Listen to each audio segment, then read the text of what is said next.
Hello, my name is Fanaretti. So in today's video, I will be fighting with every fiber of my being to be relevant by exploiting somebody else's success for my own personal gain.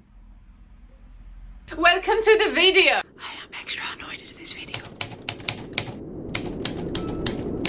You've been warned. Today we're gonna be talking about Ben Barnes.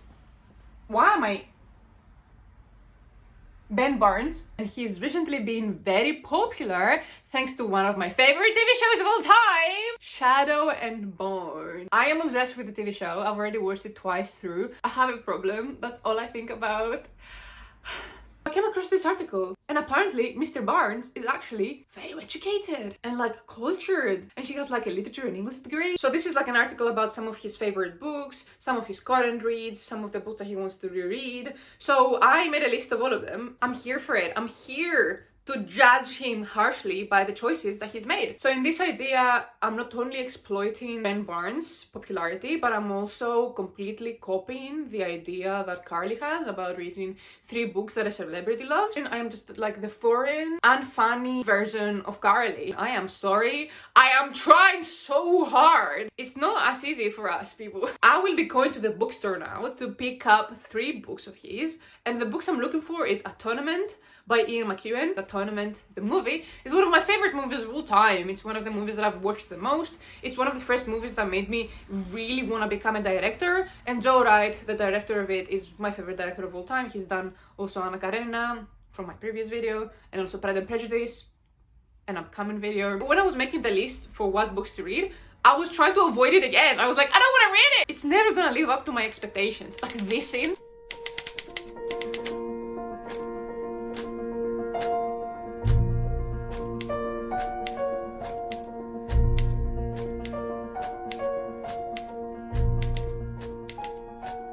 How can the book ever convey this scene? Then book 2 is The Kite Runner, which I happen to already own. It's somewhere over there, and it's one of my favorite books of all time. It's the first book that I noticed the writing.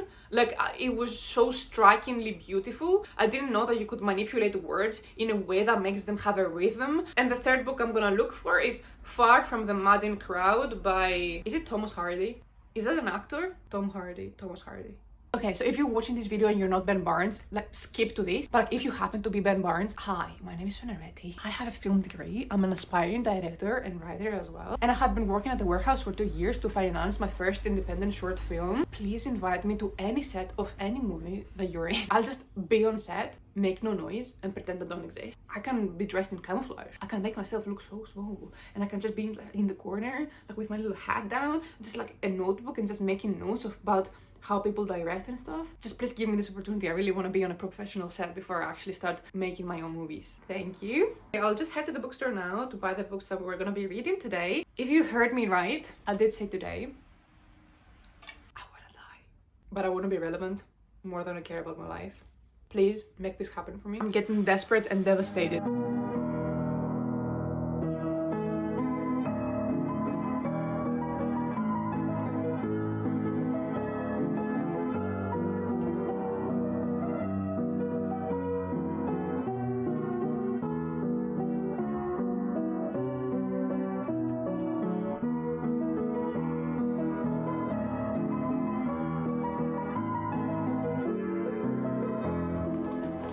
Hi, I've returned. Whew. So let's do a little haul. I want to show you what books I got. Let me leave my moment, okay? I never do hauls. I came across this and I didn't know that volume 4 was released. Look how cute it looks. I found this copy of The Picture of Dorian Gray from Thomas Hardy, Far from the Madding Crowd. Look how floppy it is. Do you like floppy books? I actually hate them. I just know that this is something that people care for. So floppiness, 100%. I want my books to be sturdy. Look at this. This is a book from Ian McEwan. Atonement. I think it's Atonement, but never have I ever called it that. I always call it Atonement. Oh, that's it. I got a cold brew. I might look like I'm a disgusting, unhygienic human being by sitting on my bed with the clothes that I wore outside. I'm actually just trying to motivate myself to change my bed sheets. I have to start. And I want to start with this one because it's smooth. I just figured out that this part and this part is all filler. It's just notes, and I'm gonna honestly completely skip through all of that. Yeah, I feel very happy with this decision. Okay, I found the quote that I really like and I want to read it out loud for you. On page 28, I shall do one thing in life, one thing certain, that is, love you and long for you and keep waiting you till I die. That was cute.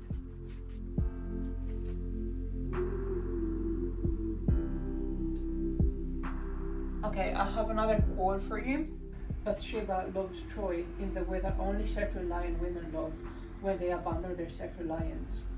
When a strong woman recklessly throws away her strength, she is worse than a weak woman who has never had any strength to throw away. That was on page 164. Not gonna lie to you, I'm not having a good time. This book is very hard to follow through. Like, I keep getting lost and forgetting what the point of all of this is, and like confusing characters. And I'm somebody who like never confused any characters in Anna Karenina, and each character has like 4 nicknames. There's nothing hard in the language itself. The narrative, however, and the way that it flows, although it's well written, it just has something very alienating to it. It's very cold as a book.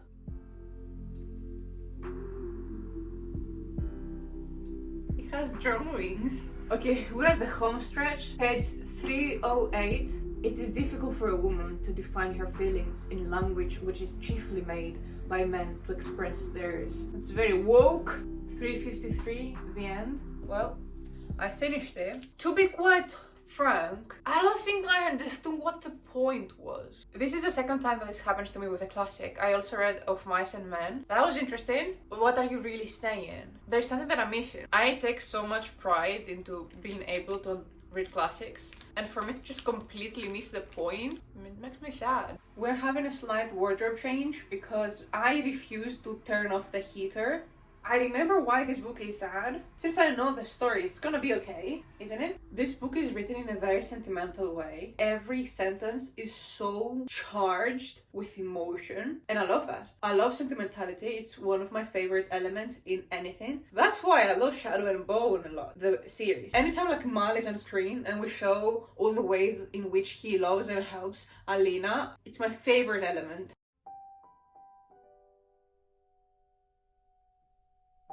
Page 16, I want to read you a quote. When you kill a man, you steal a life, Baba said. You steal his wife's right to a husband, rob his children of a father.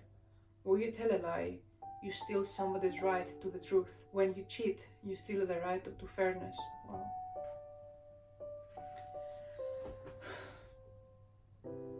I am emotional for something that's not even that sad yet.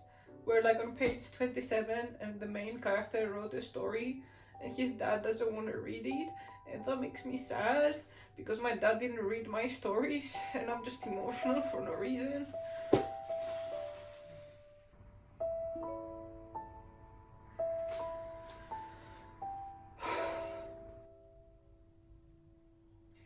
Page 48, and that's the thing about people who mean everything they say. They think everyone else does too. We're approaching one of the worst scenes that has ever been written in literature, and I'm not ready for it. Page 59, for you 1,000 times over. It just makes me so sad.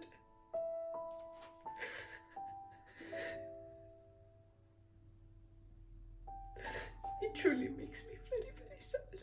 Why do bad things happen to good people? I really don't understand. So in this book, the main concept is that Amir wants his father's love and he's willing to sacrifice anything and anyone to achieve that. And then after that, he deals with guilt of the consequences of the choices that he made. And it's the best depiction of guilt I've ever come across. It's honestly crushing your soul. I should not talk about it anymore. I am at the pomegranate scene. I would honestly do anything to save any child that goes through the things Hassan goes through. I would do anything. I would do anything. My number one dream in life is that I become successful enough so I can create an orphanage for all the kids that are in the third world countries that are going through so much. Some kids in the world that never even get the chance to have any opportunities to achieve anything. That just all the experience is pain, and then they die. Leave me alone. I finished it. Reading it again. I was not prepared for this. I didn't realize that after all these years, this stands as one of the best books I've ever read in my entire life. The way that it makes you feel, the way that it makes you angry, the way that it makes you sad, the way that it completely ruins your entire life with like one sentence. This type of literature is very rare to find. And when something is so astronomically successful, there's got to be a reason. I feel like it's extremely important to read books that are written by foreign authors or about foreign culture. It's so essential to read diversely and read translated fiction because it's a window to a world that we otherwise would never be able to understand and live through. And it's such a safe way of exploring different cultures. I'll take a little break now. By the time I reached the gym, I had listened up to chapter 7.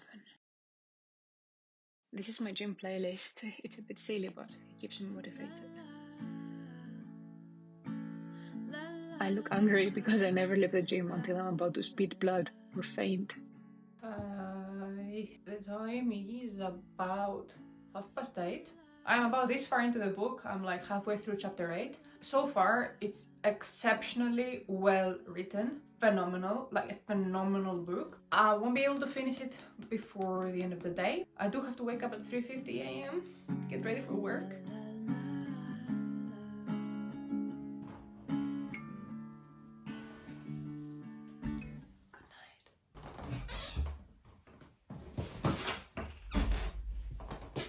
Hi, I just came back from work and I finished reading the book and I want to talk to you about it, so take a seat. Won't be long. Wait. Oh yeah, okay. For a second I was like, is this my good profile? A little warning. As a little foreigner that lives and works in England, I have a threshold on how much English I can speak within a day without getting absolutely exhausted of the language and just incapable of being coherent. And I reached that threshold like 3 hours before the end of my shift.